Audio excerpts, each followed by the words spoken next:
নমস্কার, কেমন আছেন সবাই? আশা করি সবাই খুব ভালো আছেন। আমিও খুব ভালো আছি। তো আমি মোনালিসা আপনাদের সামনে চলে আসলাম নতুন একটি ব্লগ নিয়ে। আশা করি ব্লগটি ভালো লাগবে। আর যদি ব্লগটি ভালো লাগে আমার সঙ্গে থাকবেন, আমাকে সাপোর্ট করবেন এবং আমার চ্যানেলটিকে অবশ্যই একবার সাবস্ক্রাইব করে দেবেন।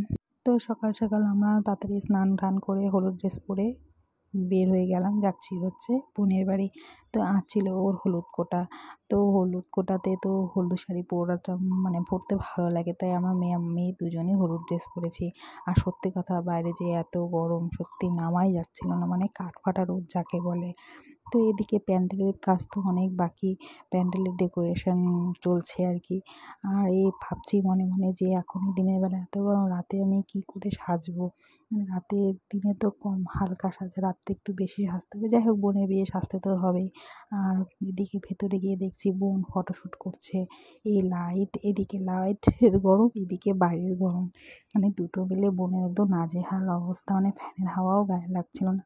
কিন্তু কি আর করা যাবে, বিয়ে তো একবারই আসে, এইটুকু কষ্ট তো করতেই হবে। তো এদিকে সব হলুদ কোটার সরঞ্জাম চলে এসেছে, এখন হলুদ কোটা হবে। এই যে আমার দিদিকে সব নিয়ম পালন করানো হচ্ছে। আর এদিকে কুলোটা দেখতে পাচ্ছেন, ওটা আমার একটা ভাই এঁকেছে। ও খুব সুন্দর ছবি আঁকে, সত্যি ওর হাতের কাজ অবাক করার মতো। আর হলুদ কোটা মানেই তো বিয়ের শুরু। তো এই সবাই যে হলুদ ড্রেস পরে আসে, এই হলুদ কোট এটা দেখতে যে আমার এত ভালো লাগে। তো এবার চলে আসি মেন পর্বে। এই যে দেখুন, বিয়ের সন্ধেবেলা কনে সেজে সুন্দর সেজেগুজে বসে দাঁড়িয়ে আছে, একদম লক্ষ্মী ঠাকুরের মতো লাগছে। সত্যি এই তো কদিন আগে দেখলাম যে ও কত ছোট, আজকে ও বিয়ের পিঁড়িতে বসতে চলেছে। সত্যি জীবনটা কত তাড়াতাড়ি কেটে যায়।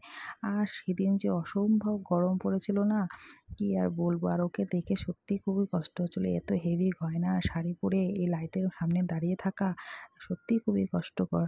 আর এদিকে স্টলে তো বিভিন্ন ধরনের খাবার দাবার ছিল, ফুচকা, পকোড়া, আম পানা, শরবত।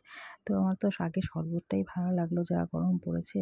তো আমরা তিনজনেই এক গ্লাস করে শরবত খেয়ে নিলাম। এদিকে বরমশাই চলে এসেছে, এদিকে শালাশালিরা মিলে গেট ধরা চলছে। আর এই গেট ধরা পর্বটা দেখতে যে এত ভালো লাগে, কিন্তু ওই জায়গাটা এতটা সরু ছিল, দাঁড়িয়ে থাকতে পারছিলাম। তো একটু দূরের থেকে ক্লিপস নিলাম। তবে আমি সত্যি কথা, বিয়ের ক্লিপ সেভাবে নিতে পারিনি, কারণ এত গরম ছিল, আমি দাঁড়িয়ে থাকতে পারছিলাম না, আর ভিড়ও ছিল। তো আমার মেয়েও বিরক্ত করছিল, তো একটু দূরে দূরে থেকে যতটুকু পেরেছি নিয়েছি। আর এই যে এখন ওরা বিয়ের পিঁড়িতে বসে গেছে, আর লগ্ন ছিল অনেকটা রাত্রে। তো এই যে দেখতেও দুজনকে খুব ভালো লাগছে। এখন কামনা করি যেন ওদের দাম্পত্য জীবন খুব সুখে কাটুক, শান্তিতে কাটুক। আপনারা ওকে অনেক আশীর্বাদ করবেন যেন ওদের দাম্পত্য জীবন খুব ভালোভাবে কেটে যায়।